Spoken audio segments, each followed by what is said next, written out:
I swear, it sounds like whenever you get the call from somebody that's like, oh, your social security number has been challenged. Press 1 now in order to speak to a IRS agent. Hurry, you must not delay. Press 1. Hello, my name is Craig. Yes, I'm Agent 229. Oh, yeah. So since the IRS actually calls people fucking scam artists. Anyway, like I've been making jokes on Facebook and other social medias about how I'm going to start a training course and teach it on Saturday mornings that help people deal with these these scammers that call you. So I got a new one the other day too. And that new one was Amazon. So they said, and it's all recorded. It sounds like that automated female voice like comes on whenever we start our recording, which sparked this entire thing. That it said that I had $1,000 purchase from Amazon and they wanted to verify that I made the purchase. Press 1 now to speak with an agent. And it's what's really simple about my training for this is predominantly these people are in India. That's where big scammer units are. By the way, India doesn't support it. They're actually out to try to stop these people. They feel that they give them a really bad rep. So their government tries to go and find these people. They do find them. It just takes them a while, and they make a shit ton of money off people because they're pretty effective because they get a lot of people that get scared easily. They also predominantly target people that have very white names. So like my friend Johnny, his real name, he's Vietnamese. He doesn't ever receive scammer calls, but he is publicly listed because he's a realtor. And he says how he's jealous that he doesn't get them because he wants to mess with them too. I get them. I probably get, right now I'm getting one every other day. 2 weeks ago it was one a day. But predominantly since they're in India, there's also a lot of them that are Hindi, which they're Hindu. I'm not picking on anybody, I'm anything like that. But there are terms in the language, a Hindi language, like benchod and madachod. Madachod. There, that's what it is, madachod. So benchod is sister fucker or sibling fucker. Madachod is motherfucker. But it is not the, like with us, we almost use it like a pleasantry, right? Like a bonding statement. What's up, motherfucker? You know, mm-hmm. Over there, it's a massive insult because it's very literal. So when you say it, they will, like, they hang up on me every time. And what I do is I tell them why I actually legally changed my name, because they want you to give information to them so that they can try to pinpoint you. Like I've had them tell me parts of my social security number and then ask me 3 different full names to find out which one I am. Now, I'm not dumb enough to tell them, but as soon as I heard them start my social security number, my heart dropped and I'm like, oh no. So, but yeah, so I tell them now, I'm like, well, I legally changed my name. So it's Jack Yura Madachod or Jack Yura Benchod. They just hang up. As soon as they hear that, they hang up on me. One guy goes, where are you from? I'm like, oh, I actually grew up in India. And the guy's like, yo, motherfucker, and then he hung up on me. He knew I knew. Yeah. It's not a bad thing. I like to waste their time because the longer they're on the phone with me, which they're not going anywhere with me, the less likely they are to get, sweet Aunt May that just is credulous because if you speak authoritatively, then they're like, oh, it must be true. So anyway, all right, well, what a wonderful and long introduction. Welcome back to another episode of damn it, I almost did it again, Joshua. Waking the People with your host, Sir Chad Everett Broshears, and my handsome co-host here, the man that even Prince would sing about, Joshua, your patriot, my Kraken McClendon.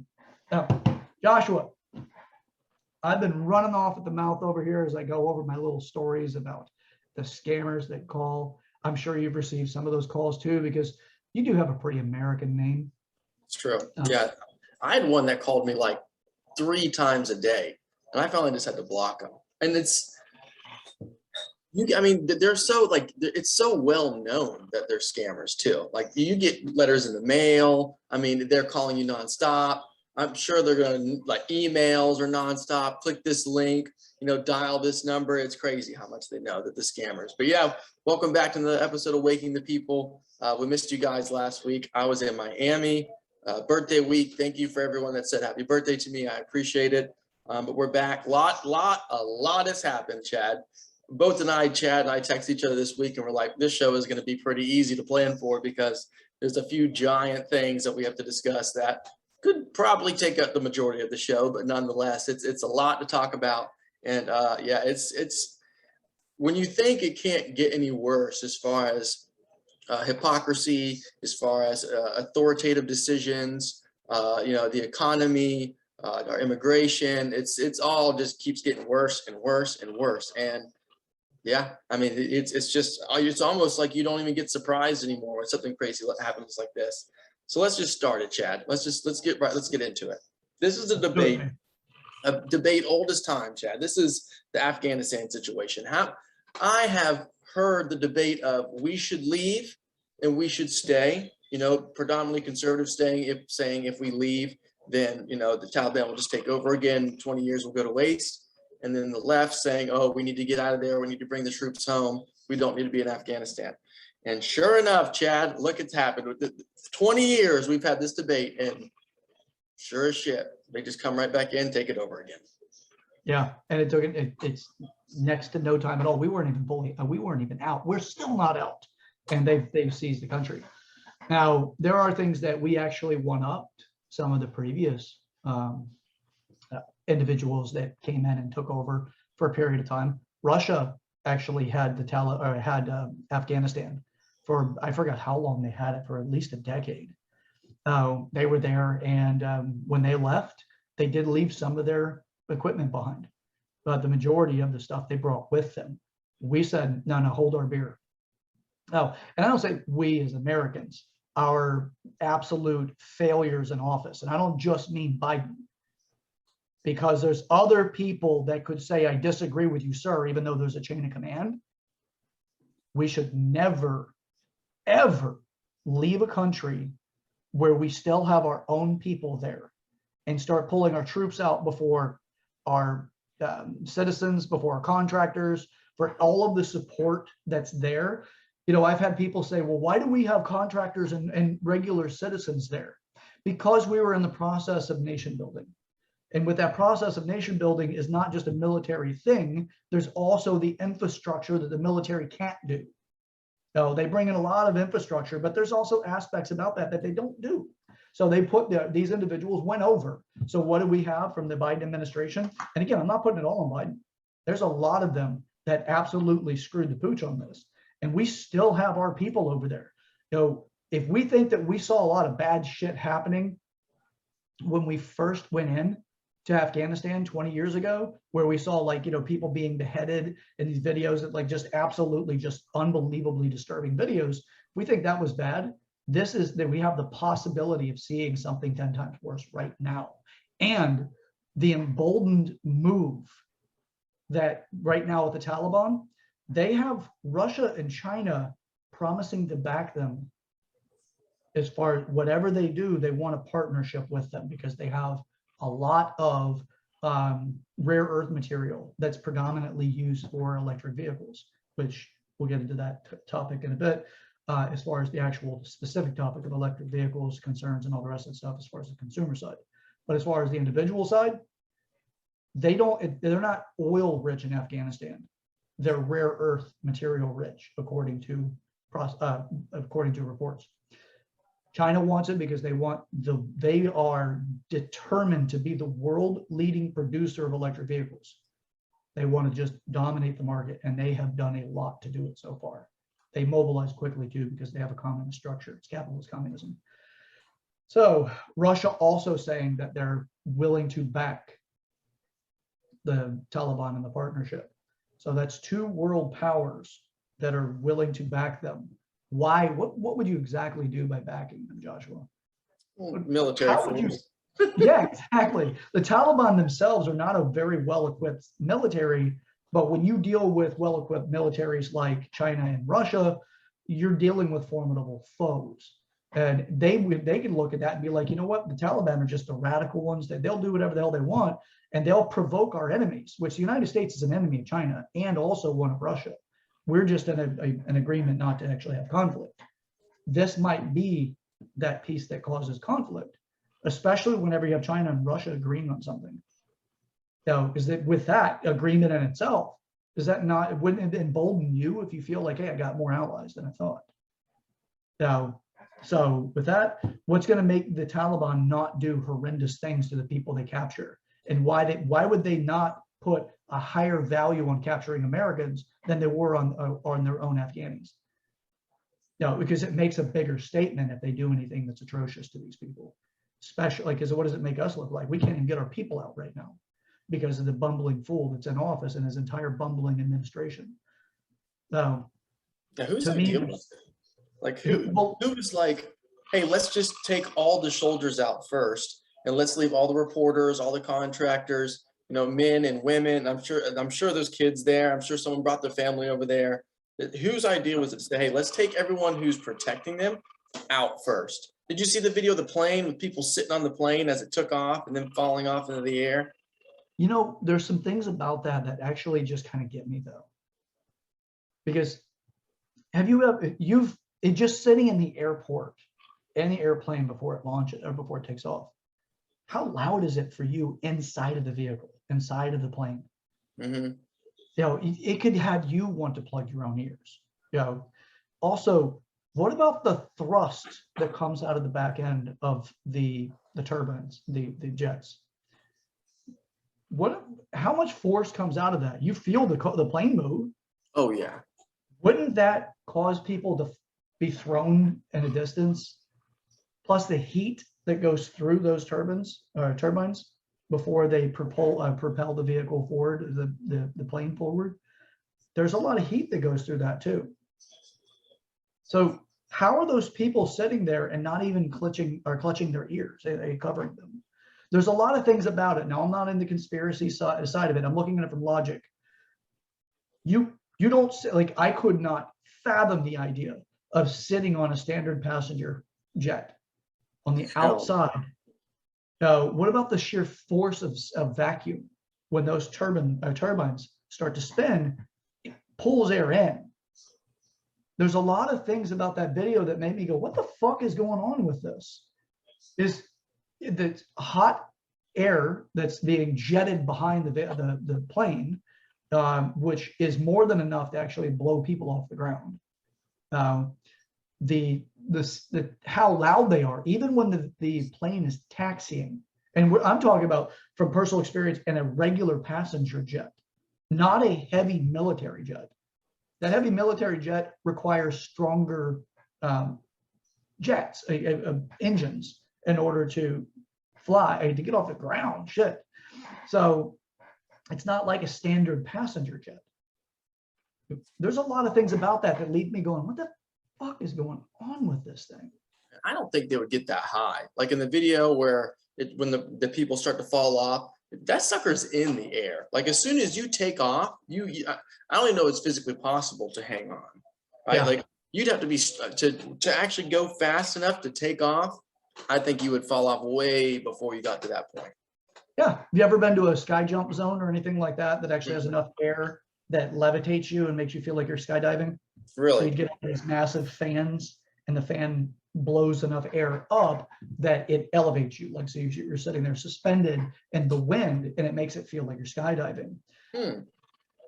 The force of wind that a plane goes through, especially as the air goes over the wing, is incredible. So the idea is like, how could somebody hold on to that? Am I saying it's impossible? No, but do I have a high level of doubt to it? Yes. So I'm not saying that this is all false flag. I'm not saying that. I'm saying I'm curious and skeptical, and I don't want to make it sound like I'm callous to loss of life, but I also don't want to think people to think that I'm credulous enough to believe because I saw it on the news, I believe it. So again, I'm not going, well, you know what I was going to say, I'm not going Alex Jones, but damn it, he seems more like a prophet lately than anything. That man he's made some predictions that have come true, no matter how outlandish they sound. So, yeah. But yeah, I've seen that where people are running down the tarmac with the plane in motion, and they're, you know, they're running. Everyone that I seen in that video, all of those were men. What that means, there's no telling.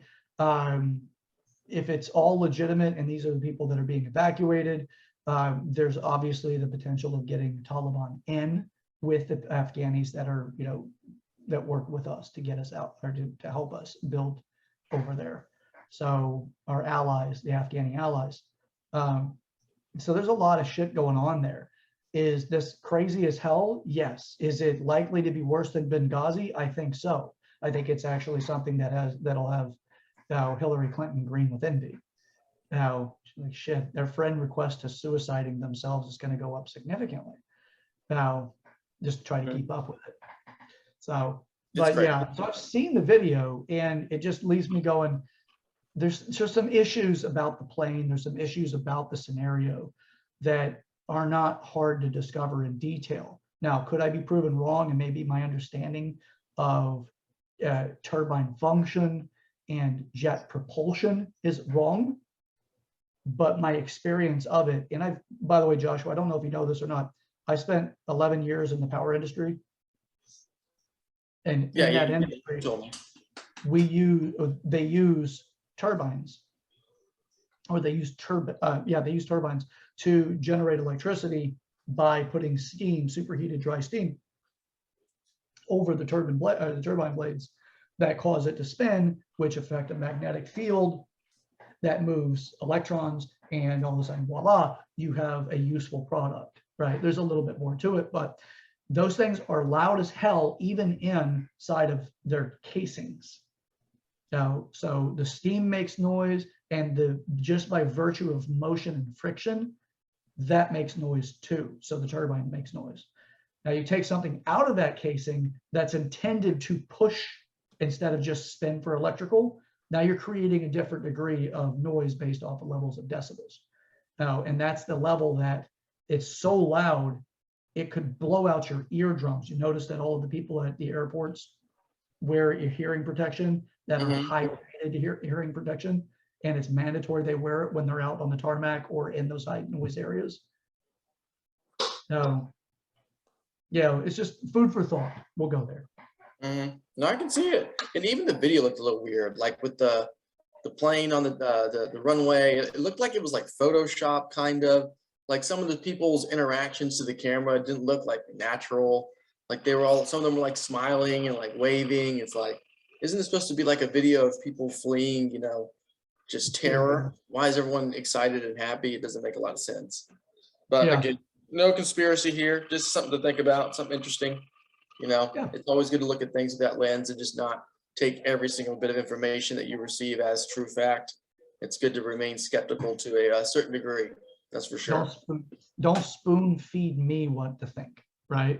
But that's what a lot of people do. It's like, well, I didn't hear it on the news, therefore it must be true. The other thing is, you know, to play devil's advocate for the facial expressions that we see in the video, those people could very well believe that there's going to be more planes coming, and since they're right there on the tarmac, they're likely to be getting on these planes.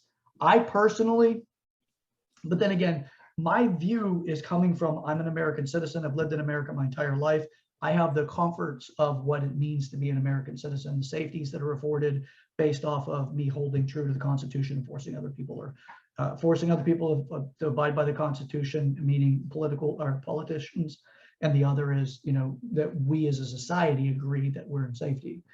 Change that to, we know what's going on over there based off what we've been taught about the Middle East and what we've done on our own research, and see that it can be more of a hostile environment. And I think most of us, if not all of us, would agree that's true.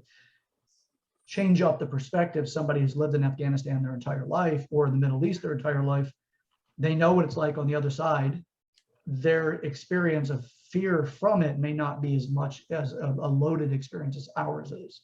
Death is death, but if you've seen it more often, you're a little more desensitized. Also, if you believe that once you die, if you die the right death, you get a greater place to go than where you are, And if you're killed the right way, you also have a better place that you go in, depending on obviously the religious beliefs and the overall philosophical views of life. So it could leave people to running down the tarmac, smiling and looking joyful or gleeful, or it could very well just simply be, yeah, this is something else. This is definitely something else. I mean, propaganda is a real thing, and we're just absolutely steeped in it here in America. So it's hard to really get it, what's going on there. But I agree. Just to throw in devil's advocate. Yeah, no, that's a good point. You know, it's a good point, because these people have been through this kind of stuff even before the US got there. I mean, since the country's existence, it's had battles with China, it's had battles with Russia. Like it's, you know, and then you got the neighbors around, you got Pakistan, other tribes. The Middle East has been just a hot spot for war and terror for such a long time. And, you know, there's a lot of money to be made too, Chad, a lot of money to be made. I almost bet we'll be back in less than 6 weeks. We'll be back in Afghanistan again. I think this was a reload. Yeah, you know what I mean? Money goes in. So you go in, you destroy the country, you hire US contractors, they go in, they start repairing, that money flows right back into the US, and you pull out and then you go and do it again. Repeat, that's why they call it the military industrial complex. Yeah. So it's how do you get money from taxpayers to the politicians that is not directly the politicians' money? Like they get so much money they're allowed to have on an annual basis, and that's their salary. They get paid. But why are so many of these people mega wealthy? You know, like Nancy Pelosi and her husband are worth over $200 million. Now, that's for having a $250,000 a year job. Now, I don't care if you've been in politics for 40 years, you're not going to accumulate that much money off your salary. No. There's something else there. You either have insider information on certain things and you know where to bet, which is illegal in any other profession other than being a congressperson or an elected official. Although they'll just use it against you because most people understand it's illegal, but they don't know that there are special exceptions that because you have lawmakers with special interests, they're going to write laws that exclude them from, you know, being punished of those special interests. So we've got people like that are making themselves wealthy. What vehicles do they use to become so wealthy? It's not just somebody walking in going, I'm going to pay you this much money because they like you.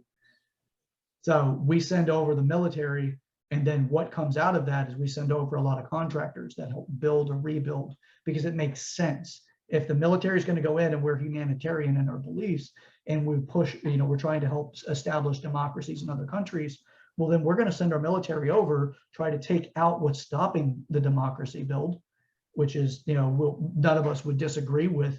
You know, it's better that that country has a democracy so that they can all vote and, you know, run their own government based off the populace, right? Because somebody that is a populist is going to, like myself, like, yeah, I think that we should have the right to govern ourselves, you know, and that's what we have set up. So that's the democracy concept.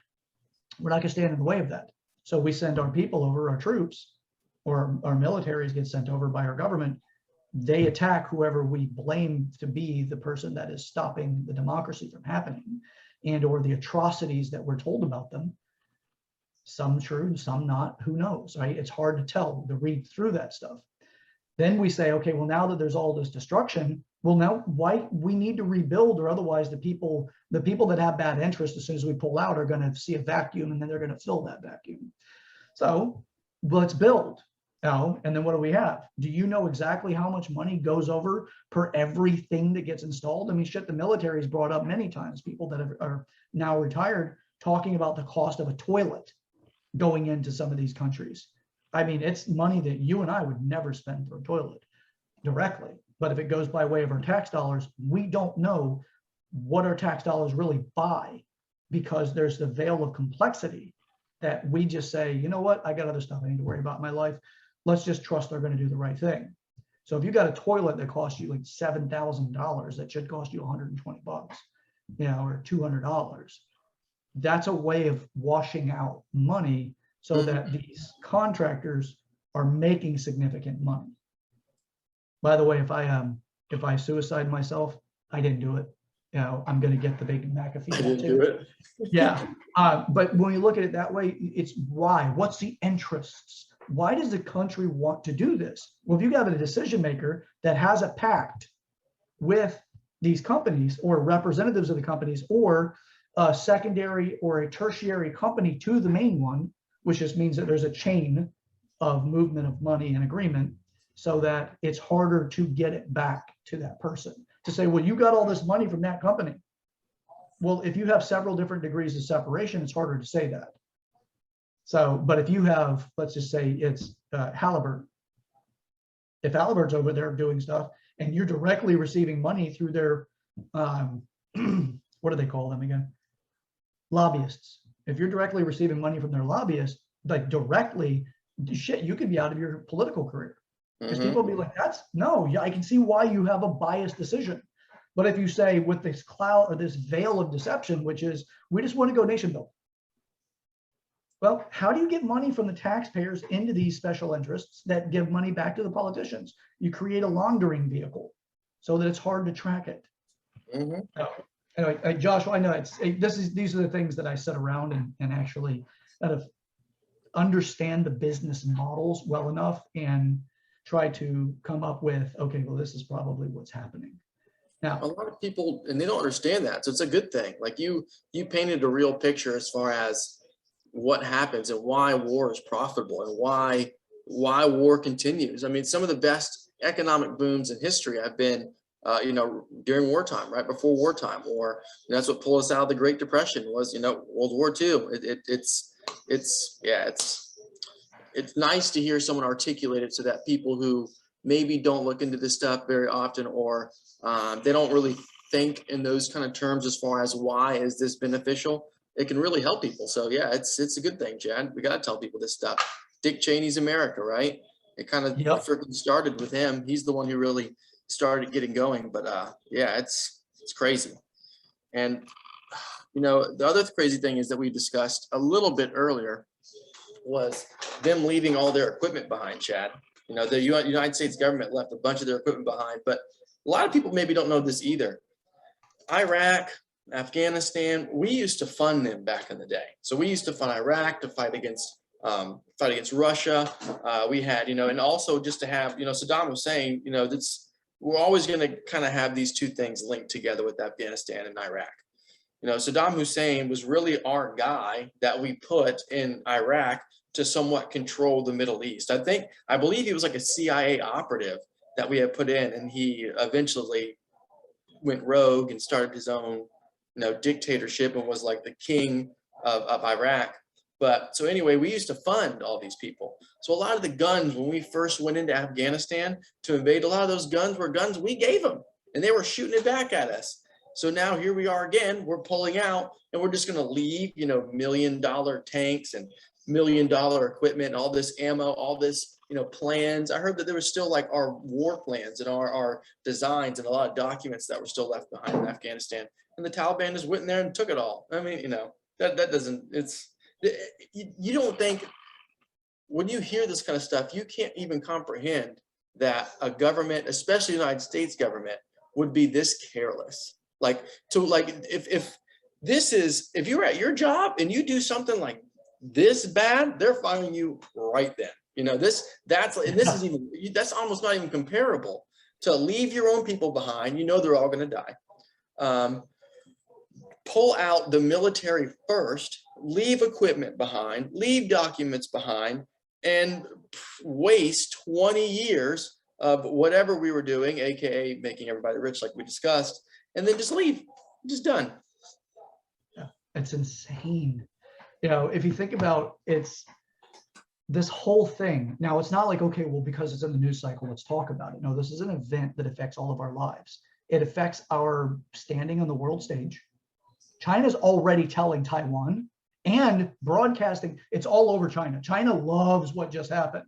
Their propaganda machine is teaching all of the citizens that we are weak, and this has proven it. So we have Taiwan is our ally. We have promised to protect them. We have interests with them as a nation.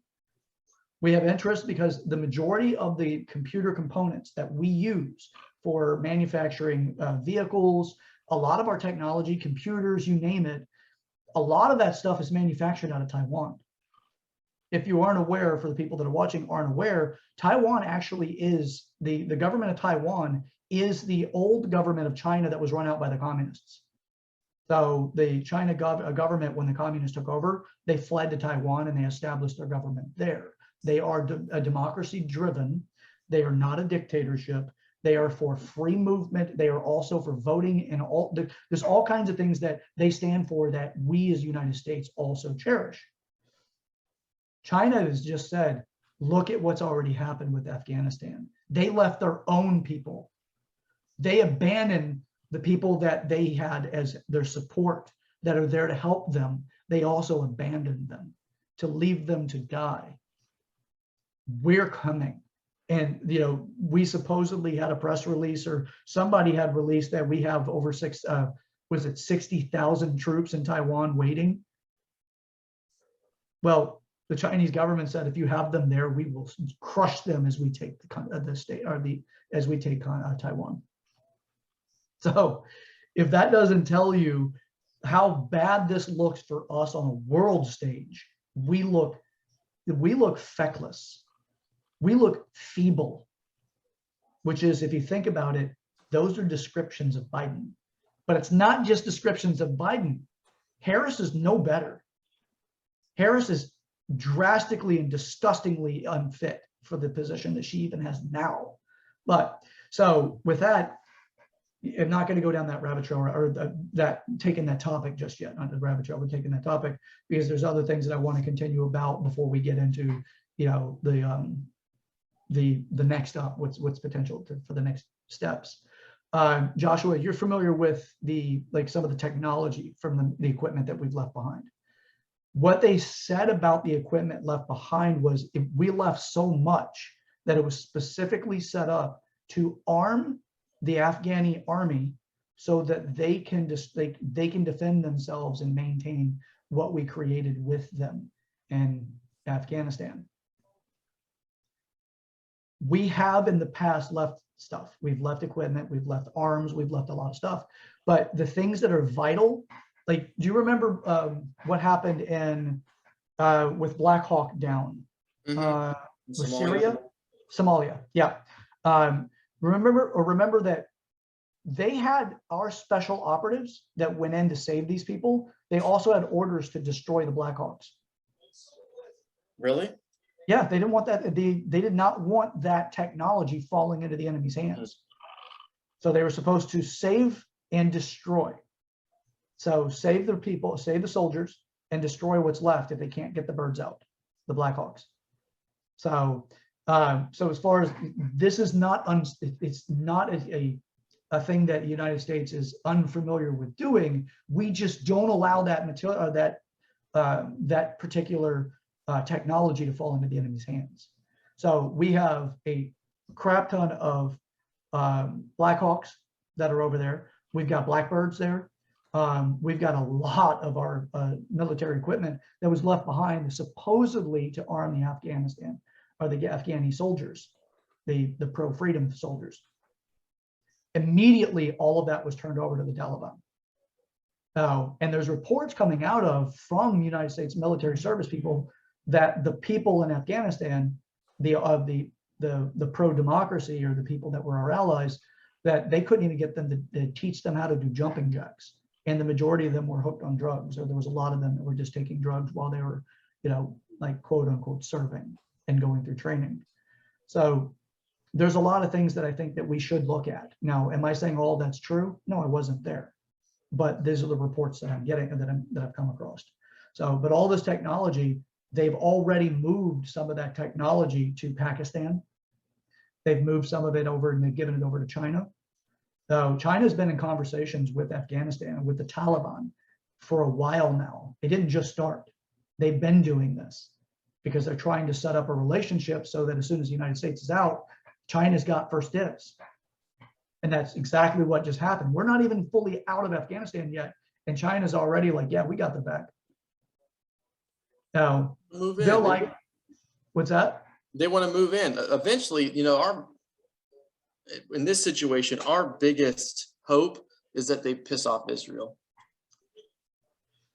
Yeah.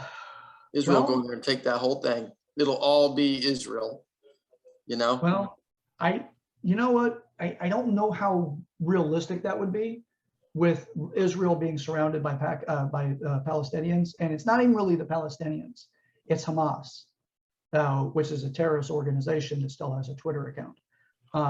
Because Jack Dorsey doesn't know what the fuck he's talking about, and he's a living contradiction of a human being. But they still have they're surrounding Israel. Israel doesn't play games. No. Like, one, they're not this horrible, dehumanizing organization. They're not, but they're painted out to be that by their enemies. Israel is a formidable group of people. It's a formidable country. Small, but damn it if they're not well armed and if they're not well skilled. Those are some of the best soldiers in the world. Mm-hmm. But they're living training all the time, where other nations don't always have to actually stay in this combat scenario. So yeah, could it happen where Israel would take over Afghanistan? It's possible, but for them to be able to get there and to actually hold any fights in another country when they're constantly being attacked by the country, or by the it's not the Palestinians, it's the terrorists that are embedded within those Palestinians that recruit Palestinians into radical thinking. Those are the people that are the big issue. So would any army really, like soldier for soldier, be able to stand up against an Israeli soldier? I don't think so. I don't know. I'd have to actually see everything, but I can tell you right now, those people are some of the best equipped in every aspect. They are absolute badasses. Am I like pro-Israel? I don't really have a stance pro or anti any of it. It's not really my world, but I do like to study it to understand. Am I more of a sympathizer with them? Yes, because they're surrounded by enemy that hide behind human shields. And everybody wants to, as soon as they strike back against their enemy, they intentionally try to, make it look like that the Israelis are the enemy because of these human tragedies, even though they're the ones that staged it. I don't know if you've heard about this. In Iraq or in Afghanistan and other Middle East countries, when we go to conflict, and also any of their enemies, what they'll do is they'll put a mock-up human being. So they'll get like a broomstick or something. They'll dress this thing out to make it look like an armed terrorist or an armed soldier on the roof of the whatever building it is, so that whenever our intelligence find it and they order in a strike, we'll say that must be a camp, or that must be a fortified location where they have more terrorists than there are more of the enemy, and we need to get them because we need to get them before they get us. And they stage it so it looks like they have that there, but what they do is they put a lot of women and children in the building, so that if we strike it, they'll immediately go in and start taking pictures of the casualties and then make us into the enemy. And use this propagandist tool to try to make us look far worse than we are. Now, were you aware of them doing that? Yeah, I wasn't aware of that particular situation, but it doesn't surprise me. Doesn't surprise me at all. They'll send children running towards the soldiers. Some in vests, so some in suicide vests, some not. They'll have book bags on. They'll give them the full optics, so people will be like, oh my God, that's a child, a soldier. And as the children get closer to the soldiers, to the American soldiers, or whoever their enemy is, whoever the radicalist enemies are, they'll gun them down, the children, gun them down, so that the children, the witnessing such an atrocity might get that particular group of soldiers to break orders and to go and fight, or to draw them into the open to try to save those children so that they'll have an opportunity to kill them. So a lot of just disgusting tactics, but because we have a media that is unbelievably broken, they don't report these things.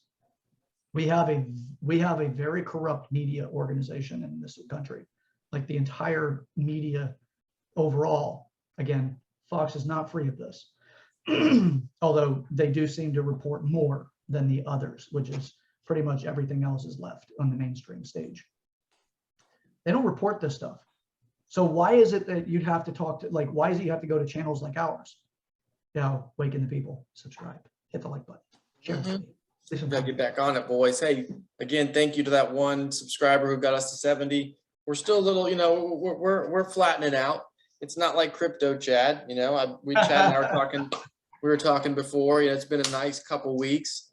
Remember, this is for entertainment purposes only. I'm not a financial advisor, but you know, I told you about Cardano. I told y'all Cardano it did well. Ethereum's doing well. They're all doing well. It's nice to see. You know, a nice bounce back after a very long 2 months where it was just like 80% losses. But, you know, it's interesting. Most of the time, at least recently, the stock market and the crypto market have kind of flown together. Now it's like the stock market is doing not well at all. And the crypto market has just been flying off the hinges for the last 2 weeks. So I don't exactly, you know, especially with all the FUD that we've been going through with China banning crypto and all the, you know, shutting down power infrastructure for miners, all that stuff has been really, you know, prevalent the last few weeks, but people are flying up. People are seeing that demand.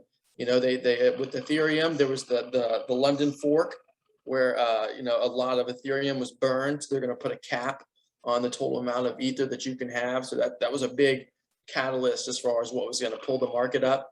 I think we're getting closer and closer to see Ethereum overtake Bitcoin as the big dog on the porch, I guess you could say. And Cardano's right behind it. You know, they call Cardano the Ethereum killer. I think Ethereum will win out. I think eventually they will be the biggest in that DeFi, you know, world computer stage. But I think that Cardano will hang in there, and Bitcoin's never going to go anywhere. You know, I think the more stuff that happens in our world, like the Afghanistan situation, you know, inflation, all that stuff is just going to continue to build upon all the other cryptos that we, you know, they're all going to do well, or at least most of them. Yeah, no, and I can see a big push to try to come up with the next thing that's going to be potentially capable of giving more value, right? Like, so a return on investment, the ROI, with like, so oil backs the United States currency, right? The US dollar. It's one of the things that gives the United States dollar its value, is on the world stage, it's backed by oil. So as long as oil is valued by the United States dollar, it'll still have value. It's not just an empty fiat currency. But people also are uncertain about the future of the United States dollar and also the stability of the United States government, because the United States government pretty much they're backing the entire thing. So if we lose faith in it, we're going to want to find other things to invest our money in so that we can potentially have a better opportunity at surviving in comfort if something were to happen to the point where the dollar loses its value. So gold, silver, platinum, those are all obviously areas that people like to invest their money. Then there's now alternative options, which is the crypto. And which ones, right? I've met people that are multimillionaires that all they did is they bought Bitcoin in the beginning. Now, I know other people that have given themselves a huge financial opportunity simply because they were first to market on certain things like Dogecoin. One of my buddies, he bought a bunch of Doge and he advised his family to buy a bunch. And he bought it at like significant fragmental value. And then when it got up to 70, I think it was 72 cents was the height that we hit a couple of months ago. And when it got up to that point, they cashed out. Now, family members making over 100,000 or hundreds of thousands of dollars off of their investment. Now, just because of when they bought and how much they bought. So obviously, again, Joshua and I are not giving financial advice. That's not our point. That's not our purpose. We're just giving you something that, you know what, look into it yourself. If anything, we're just the outline of the compass. It's like, hey, there's something to look at here. It's up to you to investigate whatever it is that you want. So we're not the needle. That's what tells you where to go. We're not that. We just say, here's the platform. This is the stuff that we know about. Look into it for yourself and see what you can get out of it. You know, if you decide to do something with it. Now, Joshua had made a suggestion to me about Cardano, Cardona. Cardona. Yeah. Had I actually taken his suggestion and made the purchases when he told me to, I would have actually made some money off of it. But I have my reasons for not doing it. But again, it's not, Joshua didn't tell me to do it. He said that it was a good idea. He was looking into doing it and that he believes where it was going to go. He wasn't giving me financial advice. He was giving me a suggestion and his thoughts on it. So it was up to me to make the choice. I didn't, and I missed out. Now, it's not a big deal, but it's still like, it's one of those things. So you make your own damn choices. It's like going to, like, do you take my medical advice or do you go and take it from your doctor? Take it from your doctor. Now, I'll get into that piece in a bit when we start talking about the COOF. But yeah, so we've got a nice rebound in the market. Like Nice. everything that I follow, all of it has come up. It's not where it was a couple of months ago. That's okay. It's showing a nice little upswing. It is interesting that it's not trending with the stock market, which it kind of makes sense if you go by what I said in the beginning, which is people aren't exactly that confident. They're losing faith in the US dollar and other companies that they hold stock in. So when it starts to go down, they don't, like, people get addicted to investing. Well, if you know that you've got a pretty poor market on one side and you got that desire, that need to invest, you go somewhere else with it. You know, like, hey, you know what? I'm going to go ahead and make a point, move. Because it's investing is, to me, it lives in the same family as gambling. Because it is in its own way, but it seems like you have more calculated people in the investment world than necessarily the gamblers. So, my 2 cents on it. Yeah, it's true. I mean, you know, it's a new age of investing. You know, the stock market, it's been around for a good minute, you know, and now we're getting into this world where the internet is super prevalent in our lives, and digital assets are starting to become much more valuable. So like NFTs, you know, those non-fungible tokens, those, I don't quite, you know, get it, but you know, you just can't replicate these things. And you're going to see, as the internet and as technology gets more and more powerful and bigger, you're going to see it lose that volatility and become more of a actual investment than, you know, being labeled as gambling because of the volatility. But you know, it's just like new companies. I mean, you can go and invest in penny stocks and they're super volatile just because they're new and they're small and it's going to move around. So this is just kind of a whole new bracket of assets and digital assets and investing, that it's just, the volatility makes it seem like it's gambling, but in the long term, I mean, for example, like Ethereum, you know, Ethereum, in my opinion, again, Chad and I have to reiterate, this is, I'm not telling you what to think or to do. I'm not a financial advisor, but it can't lose. You know, you just can't lose over time. There's so much you can do with it. So just do a little research, you know, look at it. It's kind of fun. It's a good time, actually. You'll learn a lot about technology and, you know, how blockchain technology can, you know, really benefit, you know, the whole world. It's a good time to do some research into it, and I think it's pretty enjoyable. Yeah, you know, it's one of those things where you're discovering things, and it is really nice to actually see what you've researched and see that it's what you've looked into starts to make some movement that may go in your favor, you know, or you just see movement for what you've learned and you see that it's following what you've learned. I can see that being a great bit of joy. I've personally experienced that quite a bit, where you look into something, you educate yourself on it, then you see that when you do something, it makes changes in the direction you want it to go in based off what you learned. There's a deep degree of satisfaction that comes out of that, because it's not just novel information or trivial information at that point. It's novel, but not trivial. But there's a joy that comes out of being able to create something else. So I do have one more thing to talk about with Afghanistan, and then I'm done there for now. We'll hit EV, and then we'll finish up. Are you aware that there is a policy in place that is called the Repatriation Assistance for U.S. citizens, and it's dated August 14th of 2021. Have you heard of that yet? No. Okay. What this is that you have to fill out this form in order to be pulled out of Afghanistan right now if you're a U.S. citizen, and also non-citizens that are seeking refuge or that have applied for visas to come to the United States. So, or working visa, stuff like that. So now what this thing is is for every single American that wants to leave Afghanistan, they have to pay $2,000 or more per person to get them out. Wow. They have to sign an agreement that if they can't pay that money right now to get out of Afghanistan, they have to sign an oath that they will pay it or face penalty to leave Afghanistan during this this conflict, this crisis. This is coming out of our White House, that you have to pay $2,000 or more per person trying to leave. If you're not familiar with it, look it up.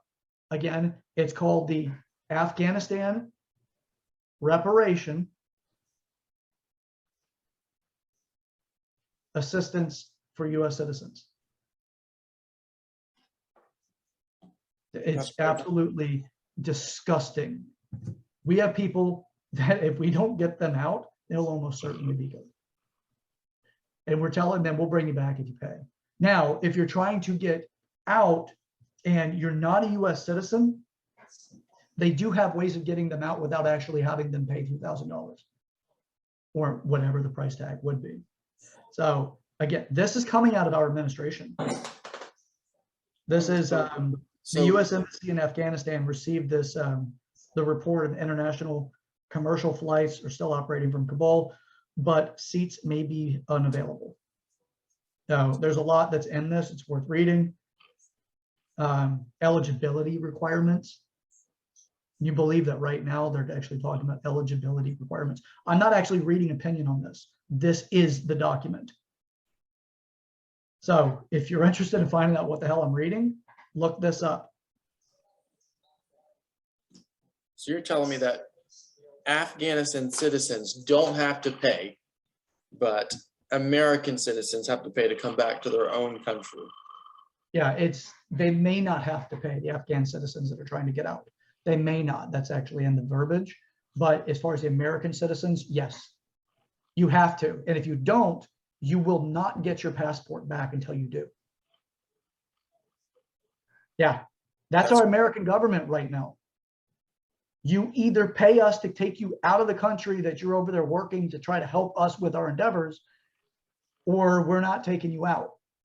And you have to fill out this form, and it needs to be recognized beforehand. Again, this is dated for freaking August 14th. A few days ago. Yes, it was That's 7 great. days ago. And they're sitting there doing this anyway. That just absolutely pisses me off. You know, that's if there's a straw that broke the camel's back, that's it. That's it. That's saying we don't give a damn about you as a citizen. You will shelter in place with the coronavirus. You'll close your business when we tell you to. You will do as we say. But if you're coming into our country and you're not a U.S. citizen, come on in. Oh, what state do you want to go to? I heard Florida's really nice. 70% of the people coming through the border right now said when they were interviewed that they were going to Florida. Why Florida, Joshua?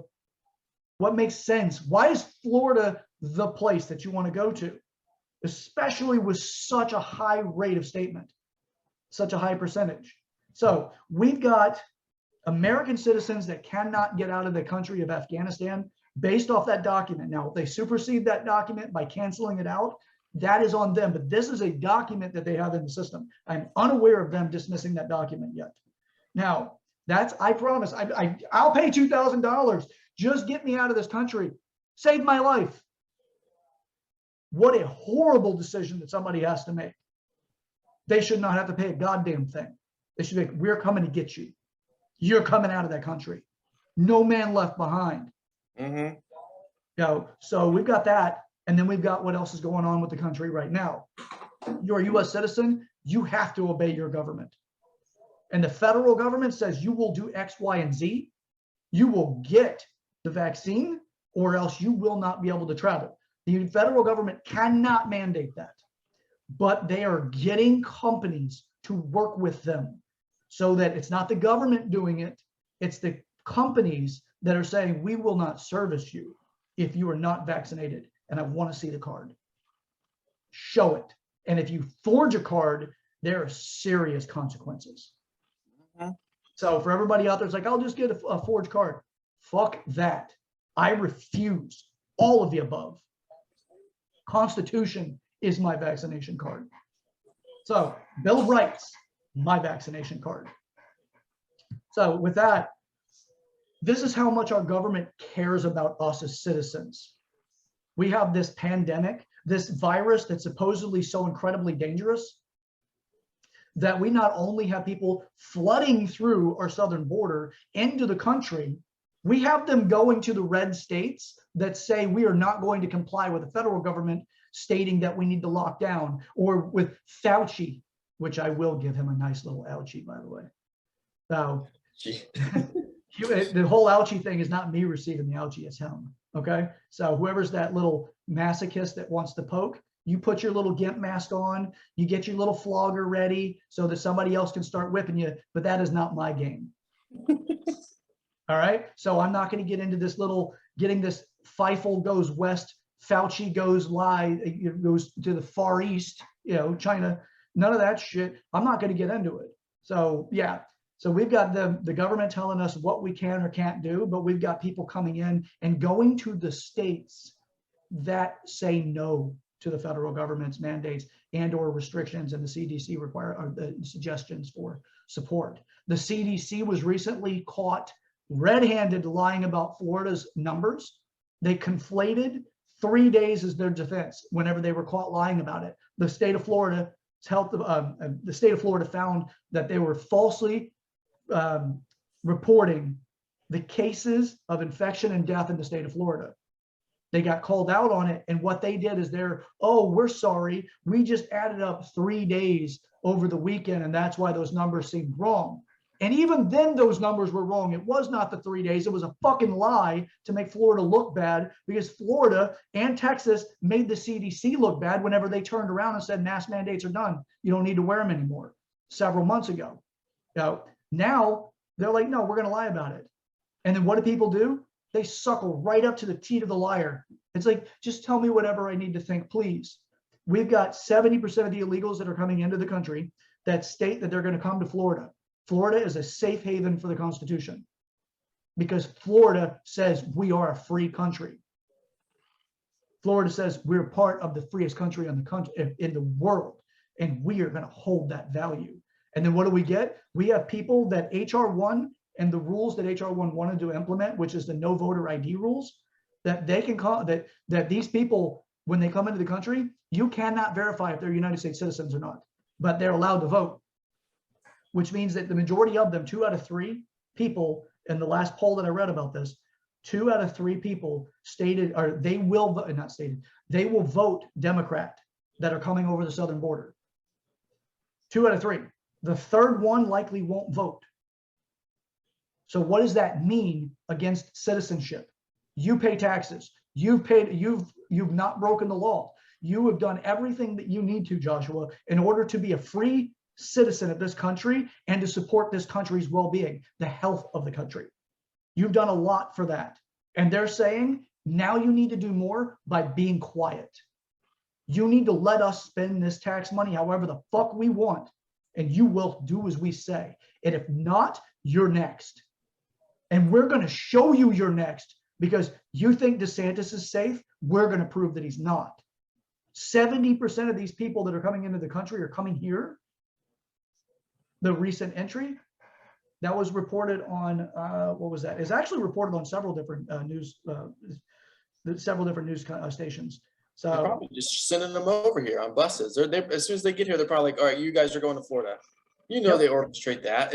And again, Chad and I have said before, I don't understand why people relate immigration and they try to compare it to being like racism. I have people in my family that are now U.S. citizens, but went through the naturalization process and became legal U.S. citizens. And they feel the same way about this. Mm-hmm. Immigration and coming into a country illegally are completely different. Yep. The media loves to paint them together and make you think, oh, these people are racist. They don't want people coming here. No, I want you to go through the naturalization process. I want you to become a tax-paying U.S. citizen, and then go and enjoy your life, contribute to what we built, continue to help us build this thing up. Not just, hey, you get to vote for free and, you don't have to prove who you are and, don't worry about paying taxes for a little while. And it's a nightmare. Well, yeah, racism is a statement. It's a tool. The accusation of racism is to discredit and dehumanize you. It is to discredit you so people don't listen to you. And then if you're branded as a racist, you are now dehumanized. So if something happens to you, it is acceptable. So think about it. What is the left, especially these little keyboard warriors that finally go out to the street, little Antifa shits? What do they say? Punch a Nazi, right? That's violence against somebody that has an ideology that is as different than your own. Not realizing that they are, by their own definition and accusations, they became their enemy. They are it, right? Yeah, but that is, they say that because if they can get to the point, they discredit you, dehumanizing you is next. And if they can dehumanize you, then they can do whatever they want to you with a lesser consequence. And they use the vehicle of the statement of racism in order to acquire that. So when they accuse us of being racist because we're for legal immigration, they say, well, now you're about voter right, you're about obstructing voter rights, and you're racist, and you're as good as the Confederate Army. By the way, for everybody who's out there that doesn't know this already, the Confederate Army were Democrats. Wake up, people. The big lie about like the big switch or the party switch where the racists were the Republicans, they switched out of the Democrat Party. That's a lie. That is a fucking lie. The Republican Party was founded on the same principles it occupies today. And I'm not even a Republican, so you can kiss my ass if you're like, oh, stupid Republican. I'm a non-party affiliate. I'm studying from the fence going, this is what's going on. And whenever I find a lie, God damn it, do I get really aggressive about exposing that lie. So people are sitting back. They're going to welcome this shot because they say that the cases are going crazy. People are dying. I had some dumb girl, some fucking idiot who likes to throw stones over in California, jump on some of my social media posts claiming that we have overrun ICU units. There's no beds available in the ICU, and the hospitals aren't even able to receive people in the state of Florida with this new variant. It's bullshit. The ICUs are not overrun. In some hospitals, they might be. But as far as the state goes, no. The CDC is caught lying about the reports, and I pointed all of this stuff out. And you know what these stupid people do? And I call them stupid because by definition, by my working definition, stupid is arrogant ignorance. Ignorance is innocence. You don't know something. But if you're told the truth about it, and you're given the evidence, and all you have to do is research a little bit, but you're so arrogant not to, you're dumb. You're stupid because that's a choice to be stupid.